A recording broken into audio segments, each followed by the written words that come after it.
Hi, my name is Christopher Anthony Matthews. I go by Cam, and this is Black and Military. Birds flying high, you know how I feel. Sun in the sky, you know. Black people have played a major role in every war since the American Revolution. But are we ever really taught about their sacrifices, their experiences? Not hardly. This is Black and Military, y'all.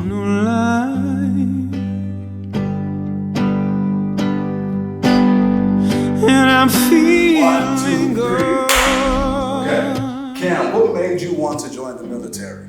So the reason I joined the military was because I found out I was having a son, and I was working at Foot Locker, and I figured Foot Locker wasn't going to cut it, so I decided I had to make a move. So the military was the option. Wow, how old were you? It's about 23. Wow. Yeah. So why was that the best option for you at that point in time? Well, at the time I was living with my son's mom, and we weren't getting along. And my manager at the time was telling me, he asked me if I'd ever thought about joining the military, and I told him no, wasn't interested. My twin sister joined, and she wanted me to join, been trying to get me to join for the longest. So one day I went home from work, and I figured this might be a way to get myself to the next stage in life and be able to provide for my son. So I did some thinking, and I was like, okay, I'm going. Wow. Yeah. Wow. So if it wasn't for the birth of your son, you would have never even considered it. I would have never gone. I would have figured it out some other way, probably. Do you regret going? No, I do not regret. Okay. It was a good choice. Yeah. What branch of the military did you join in? I was in the Army. How was that experience? The Army experience was cool. It was had its ups and downs. Maybe more downs than ups for me. I just did it because I knew I had to. But it was a struggle. Let's speak about those downs. Like, why was there more downs than ups, or more cons than pros? Well, I like to do my own thing. So having somebody basically rule over you, and my dad's pretty militant. So it was like going from childhood, almost militant, and then going into the military. It was a lot. So was your dad also in the military? He wasn't. He's Jamaican, so he wasn't allowed. He wanted to join the military, but his mom didn't want him to. But he was still very militant, like growing up for you. Yes, very, very stern and strict. How was that for you, like growing up? Did that affect you in any type of way? It definitely affected me. I think it gave me when I grew up, I wanted to just do my own thing, and I left home at 16 because I didn't want to be under his rule. So I say rule like he was, I mean, but that's what it is. Yeah, that's basically what it is. So it was, it was a good thing because I probably would have, went off the deep end. So it was good. I thank him now for raising him the way he did, but it was, But at the time, it was just like, this is the fucking worst. Yeah, this is terrible. Get me out of here. Yeah. So. Would you ever raise your kids how you were raised? No. Why not? Because I feel like there needs to be a balance between, affection, love, as well as discipline. So with my son, I try to have it all balanced. This way, he's not resenting me or hating me. So. Do you feel like in a way that you feel like that about your father now? Or, no, not at all. Or did you? Yeah, I did. When I was growing up, I would say I probably hated him. How did you get past that? There was a balance. It was just, he showed love in a different way than maybe what I wanted or needed. He was my soccer coach, so he did a lot in that regards. Taught me how to, fix things, build my own bike, fix my own cars. So the love was there, but then the discipline was, hands-on. Which I said, it wasn't terrible because I feel like I needed it, but I feel like it could have been done a different way. Yeah, nice. I love that. I mean, I'm glad you love that. I'm sure you don't love it, like just you've grown from it, you learned from it. Like now you have a much better relationship with your father now. I would imagine, right? And then the way he was raised. So I look at how he was raised, and then he did better than. Well, I don't know if you want to say better, but he did things different than his father, and then I do things different than my father. So as long as we're learning. So where did you serve in the military? I was stationed in Fort Stewart, Georgia. And then I deployed to Iraq a year later. Wow, so what year were you in Iraq? December 2009 to December 2010. How was that experience? That was probably the best part of my service that I at the time spent.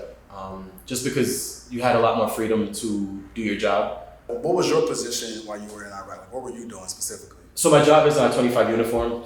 So I basically just helped the convoys, the trucks, communicate to each other. So if they were out on the line and there was no communication, they'd either come back and I'd get their communication right. Were you ever in the battlefield? Not directly. When I went, it was towards the end of the war. So it was Operation Iraqi Freedom. So who were they trying to gain freedom from? Oh. Cut that out. What are some pros of being in the Army?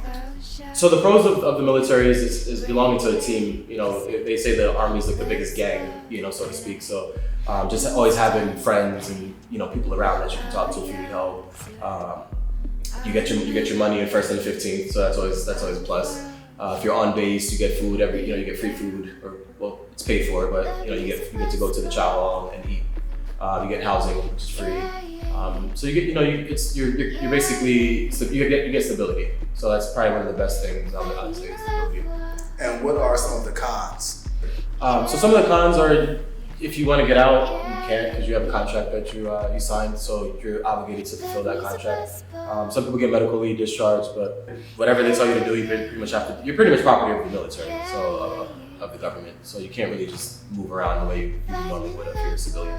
I feel like they just treat you like another number, like a number. It depends on what your job is. Okay. So if you're, so there's certain jobs that are, I guess you could say, essential, where you get privilege. So I was commo, so commo is pretty up there in the ranks as far as essential.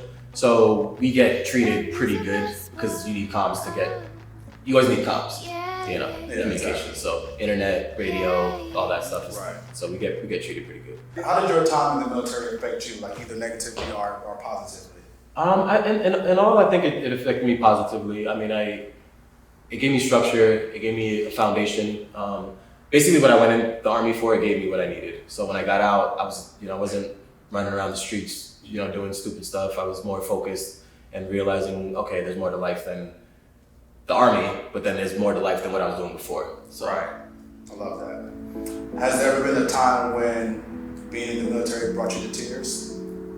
Yes. When I was in Iraq, you're there for a year, so you're missing out on all the holidays, all the birthdays, all the special events and whatnot. So, my son was pretty young at the time, so I remember I actually made a song about him, just missing out on my son not being able to see him and stuff. So I remember just being in my chew, they call it, which is your living quarters, and just having a little breakdown. So. Was that like your toughest time there? You think just missing out on those special occasions? Yeah, probably. Like I said, I went to Iraq in January. My mom passed in January too, so I ended up going back home to see her right before she passed. And then I had to go back after 2 weeks, so it was kind of, I got to go home, bury my mom, and then had to go to Iraq, and then right back to the fight. So.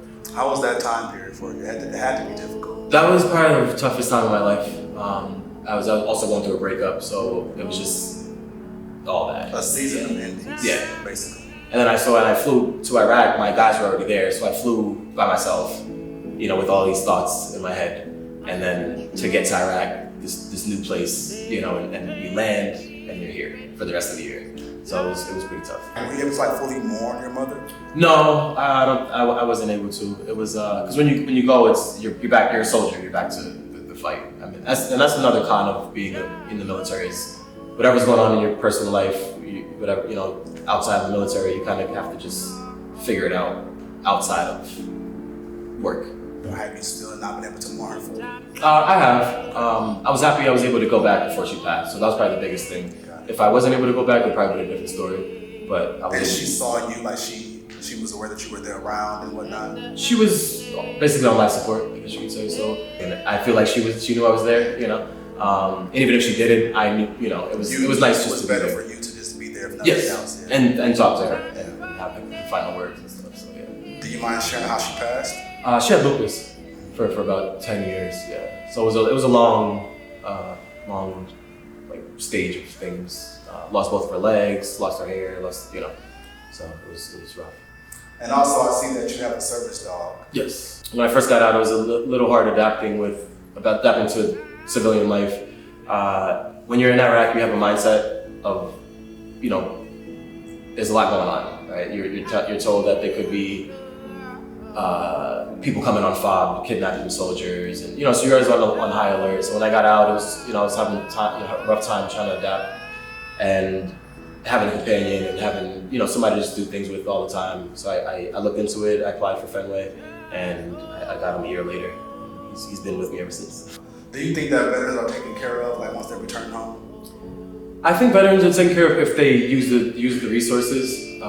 There's a lot of resources out there, so I think there can be if you utilize the programs that they do have. Why do you think PTSD is so high within the veteran community? Like I said, being on high alert every day is not a normal thing. So and then not having the resources sometimes while you're in, I feel like soldiers get mentally bogged down. I think there should be like weekly trainings or classes that help veterans get through what they're dealing with. Yeah. And why do you think so many of them like end up homeless? I would say drugs, alcohol and drugs. A lot of people try to mask what they're going through with substance abuse. So I would believe that's definitely the reason why, from what I've seen. So let's talk about the Black community.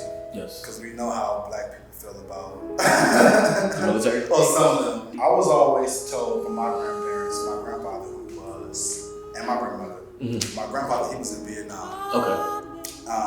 But my great grandmother, she is 92. Oh, wow. So she's born in 1929. Oh, shit. But she's always told me that a Black man has no business in a white man's army.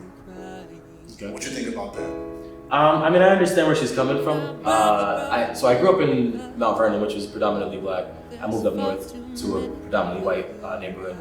So I grew up with a lot of white friends. But in the military, the Black community was so abundant, and they basically embraced me. So I thought it was cool. I was like, oh, this is dope. Like, it made me feel I felt welcome. Right. So I could see where she was coming from, but for me, my experience was really it was cool. And a lot of the guys were older, so me coming in at 22, 23, and then having some 28 or 30-year-old guys kind of take me in as one of the brothers. Right.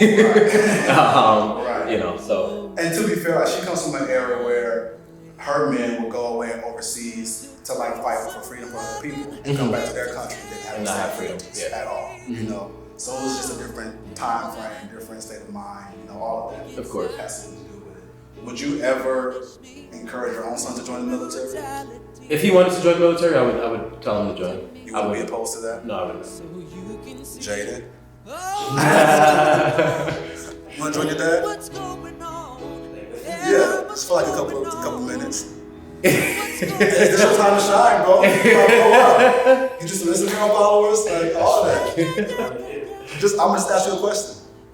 Jaden, would you ever want to join the military? No. Why not? Just couldn't see myself doing it. No? Why? Like just too many rules, too many. I just wouldn't. You just want it. That's it. How would you say that the military helped you become a better father? Well, it gave me the means to be able to provide for him.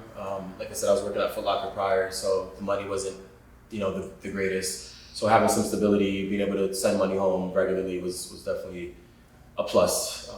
Let's play a game of Black history facts as far as like being Black in the military. Okay. Do you know who the Buffalo Soldiers are? Only through reggae songs. You know what? I'm dead. I told you I'm from Jamaica, so. They were originally members of the 10th Cavalry Regiment of the United States Army, formed on September 21st, 1866 at Fort Leavenworth, Kansas. This nickname was given to the colored cavalry by Native American tribes who fought in Indian Wars. The term eventually became synonymous with all of the African American regiments formed in 1866. Now we know. Cool. Who are the Tuskegee Airmen? Were they the first Black men to take flight? I don't know. I was hoping you knew. Tuskegee. Is That's like whatever. That's what we are. World War II, right? Yeah. Does that go with the Tuskegee? It does sound very World World War War II, and I'm pretty sure he's right, actually. It was the first all black air. It's the white man who is in the room for me. they better know. They gotta know these days. They were a group of primarily African American military pilots and airmen who fought in World War II. Yeah. Okay. I was close. I didn't say World War II though. So he lived a little more though. Yeah, he was close. You didn't make it, Jaden. You didn't make it. Another round for Jaden. What advice would you give to your younger self? So listen to older people. Not, because when I was younger, I thought I knew everything. So listen more, talk less. Would you ever encourage other black men and women to join the military? Like I said, my experience as a black man in the military, I didn't face any real racism. So I thought it was, it was good for us. I encourage people to join the military if they have no other option. If you have a family that's willing to take care of you or help you, or you have the means to go to college, or you have the means, then I would say, exhaust those options first. But if you're down and out and you need help getting yourself out of a rut or out of a spot, then I would definitely say join the military. Do your 3 or 4 years and see how you like it.